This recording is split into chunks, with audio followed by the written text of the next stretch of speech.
kind of a laid-back guy. If I come across a little passionate, you'll have to forgive me. But we live in some extraordinary times, and we need to speak up, and we need to wake up, and we need to ask ourselves some tough questions, and even ask candidates some tough questions. Like, how would you vote on this? And on what basis would you make this decision? What about this moral issue? What about this fiscal issue? And I believe that they're really all interconnected. If there was a survey, candidate survey that was passed out, has everyone received one of them? If you haven't, if you want to raise your hands, we'll gladly circulate a copy to you. A couple over here, back there. These are, I believe, 23 questions that were asked, and you can look here at the responses, and if you'd like to ask further questions for clarification, feel free to do that. If you have another question, that's not on this list, feel free to ask that as well. You, the audience, you're free to ask the questions, obviously within certain limits. We are in a church building. And I'd ask that you be respectful of both candidates. Perhaps you don't agree with their answer, and that's fine. Whichever side of the aisle, so to speak, that you're on, I'd ask that you would respectfully ask your question, and please, let's conduct ourselves in a respectful manner. Excuse me. Tonight, we have Congressman Thompson, who is the incumbent Republican, and his challenger, Kerith Strano, Democrat. And what we're going to do is we're going to open the podium up. Each one will have 3-minute opening remarks. Here in a moment, Hope will be here, and she has a yellow 30-second card. And when you see the red one, you gotta stop. Okay. After the 3-minute opening remarks, we're going to open it up to you, the audience, members of the press, for questions. Both candidates will be allowed to answer the question. Typically what we've done is have about a 1-minute answer time. Depending on the complexity of the question, we could extend that a little bit, and I'll make that judgment at the time and let the candidate know ahead of time they get 2 minutes or something like that. So please feel free. Where's my son Seth? My son Seth is right there in the back middle. He's got a wireless microphone that he's going to pass around. He'll walk that over to you. If you have a question, just put your hand up.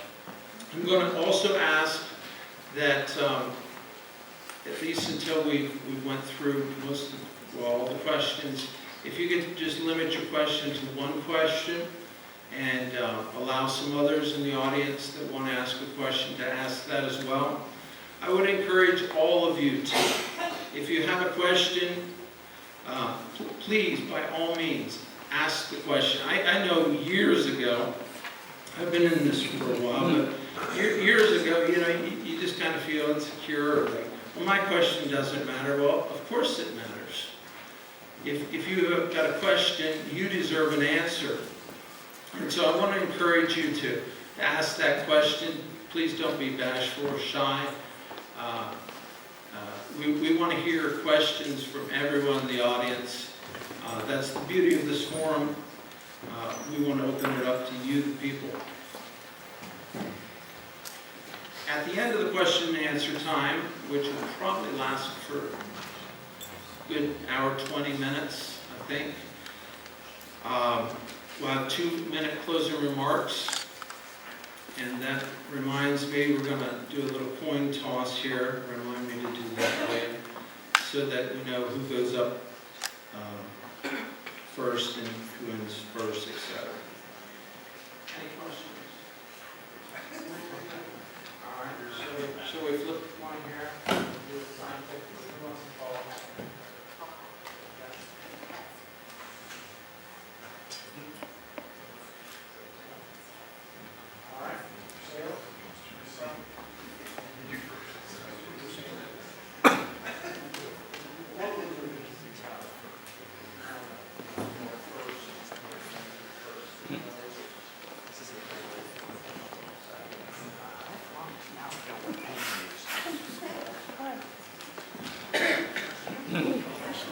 All right.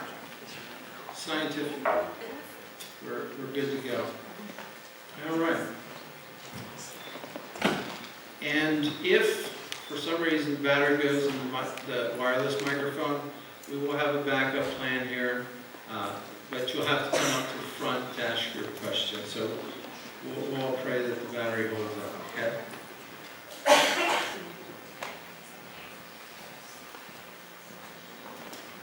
I'd also like to,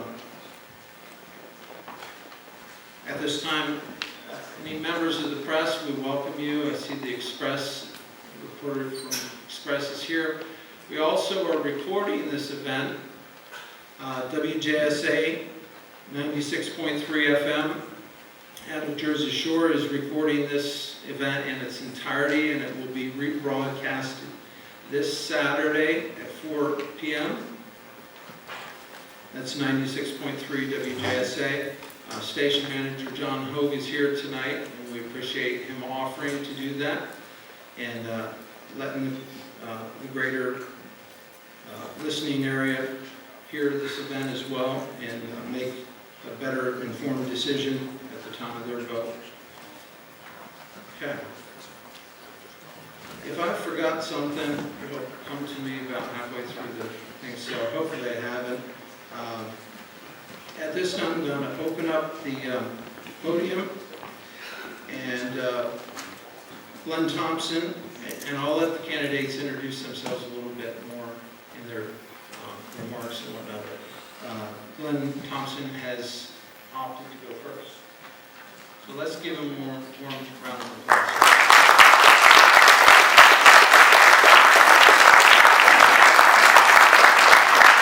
So much. Good evening, everyone. I really appreciate Clean County Christian Coalition for hosting this forum. First, I'd like to ask you, as you say your prayers tonight, remember our troops who are now in harm's way and their family members. Now, I work hard every day to be your representative, your voice, and your vote in Washington. In the parking lot's my car, which will finally be paid off in January and has over 220,000 miles. Most of those have been accumulated serving the Pennsylvania 5th Congressional District. Since January of 2013, I have been the #1 speaker for a number of days speaking on the House floor. Now, this is a responsibility I take for being your strong voice. This is an opportunity to break through the gridlock. Now, I'm proud to have been recognized record as a problem solver in Congress. This Friday, I will be recognized with the No Labels Organization Seal of Approval Award. I work every day as a leader within this bipartisan Problem Solvers Caucus. And I'm recognized for my commitment to reach across the aisle every bill I write. Recognized for always being willing to come to the table to build bipartisan solutions based on what we can agree to. And recognized for supporting and advancing bipartisan legislation that's passed the Senate and has been signed by the President of the United States. No budget, no pay. That assured that the first on-time budget by the Democrat-led Senate in 3 years. The Farm Bill that supports the jobs of 1 of 7 Pennsylvanians and assures affordable, high-quality, and safe food for all. The Workforce Opportunity and Innovation Act that improves access and effectiveness of training for the unemployed and the underemployed. And the flood insurance fix that reversed the out-of-control flood insurance premiums that were creating ghost towns here in Clinton County. Now, I've taken real leadership supporting our service members and our veterans. I wrote 2 laws, the STEP Act and the TAMP Act. Now, these are helping to reduce the suicide rate of our military by expanding access to care through telemedicine while reducing the stigma of reaching out for help. The third, in the House-passed MEPS Act, is on track for passage in the Senate. Now, I've taken leadership preparing America's workforce for the 21st century. As co-chair of the Career and Technical Education Caucus, I led the first increase of funding for career and technical education in over 10 years.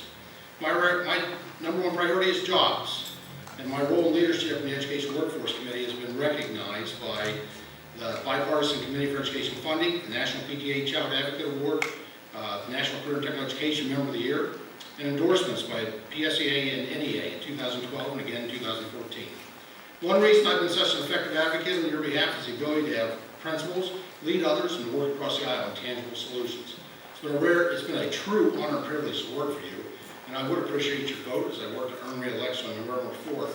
And thanks again for hosting this forum, and I look forward to your questions.